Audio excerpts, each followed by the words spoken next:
Cette vidéo est pour vous si vous vous sentez prise au piège du stress ou alors bloqué face à des situations répétitives ou des relations toxiques. Si vous avez l'impression que vos rêves restent dans votre tête tandis que votre réalité stagne. Nous allons explorer un mécanisme inconscient que nous utilisons tous pour survivre face au stress, mais en même temps, ce mécanisme nous empêche d'avancer. Je suis Eve Fediaeva, psychopraticienne, chercheuse en neurosciences psychiatriques. Quand vous êtes en stress, tout semble compliqué. Vous tournez en rond, la déception et la frustration s'accumulent. Ou bien vous vous sentez trahi, victime d'injustice, blessé, alors une porte de sortie apparaît, le pouvoir de l'imagination magique. Dans cet univers intérieur, tout est simple. Les conflits se résolvent d'un coup, vos projets aboutissent facilement, le succès vous sourit et vous êtes aimé et admiré.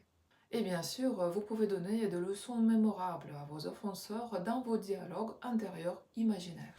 Si ce refuge mental n'existait pas, un corps humain aurait du mal à supporter le poids d'un problème chronique ou insoluble, comme des soucis financiers ou un travail épuisant, des relations toxiques ou des conflits familiaux permanents, des situations de violence domestique, émotionnelle ou même physique. Je vais donner un exemple qui est malheureusement encore courant. Une femme battue par son mari, en pleine crise, déclare vouloir divorcer. Et une semaine plus tard, on les voit ensemble comme tout était réglé. Et ce cercle recommence. Ou cet ami artiste qui vous parle de son problème de non-réalisation ou du manque d'argent, mais qui, un an plus tard, en est toujours au même point. De quoi vivent ces personnes? De l'imagination magique. Mon mari n'est pas si mauvais, il a un bon cœur, et en plus, il aime bien les enfants. Mais cette fois-ci, s'il recommence, je partirai, promis.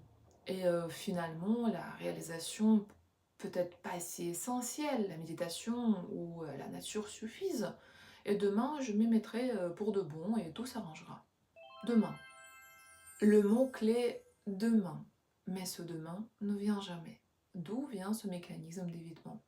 L'imagination magique est une réaction naturelle au stress qui s'enracine dans l'enfance. Imaginez un enfant, cela pourrait être vous, vive une situation profondément douloureuse. Honte, culpabilité, injustice ou trahison. Lorsqu'un enfant subit une souffrance profondément intense, sans soutien, il veut disparaître. Exister devient insupportable pour lui. Et si un adulte n'intervient pas pour l'aider à expliquer ses émotions ou à clarifier les situations, l'enfant se replie sur lui-même. Il cherche refuge dans ce monde intérieur. Ses jeux, ses jouets, ses personnages imaginaires. Donc sur le plan biologique, son corps bascule d'un état de stress intense, donc de la dominance du cortisol et de l'adrénaline, vers l'état de récupération. Et donc la sécrétion de la sérotonine et de la dopamine lui permet de retrouver un équilibre. Ce processus lui offre un répit et le lendemain, il peut reprendre sa vie comme si de rien n'était. Problème réglé? Non, pas vraiment. Ce mécanisme de protection devient une habitude. L'imaginaire magique de l'enfant évolue à un jeu psychologique d'adulte. Et au lieu d'affronter des problèmes, d'acquérir de nouvelles stratégies, on les résout entre guillemets dans notre imaginaire. Résultat, eh bien, des dialogues intérieurs incessants, des fantasmes d'un futur meilleur, demain je me mettrai promis, des distractions additives comme des réseaux sociaux ou des séries télévisées, et en même temps, tout au fond, la personne ressent le sentiment de l'insatisfaction, du regret, que la vie, la vraie vie passe à côté. Pourquoi est-ce que c'est si difficile de sortir de ce cercle vicieux? Eh bien, le problème est que le cerveau s'habitue à produire des hormones du plaisir en simulant une action dans l'imaginaire. Cela apaise temporairement le stress, mais la réalité, elle, reste inchangée. Mais en même temps, si on l'utilise de manière consciente, l'imaginaire magique peut être un outil important. En thérapie, elle sert à résoudre des conflits intérieurs, à exprimer des colères refoulées, à libérer des émotions enfouies. En conscience, on peut l'utiliser pour visualiser des solutions concrètes et inspirantes. Mais si vos fantasmes sont mécaniques et votre problème reste chronique, alors pour une transformation réelle, il faut adopter de nouvelles stratégies et des actions concrètes pour sortir du stress. Et observer des enfants autour de vous. Lorsque l'imaginaire d'un enfant devient une échappatoire, certains signes peuvent apparaître.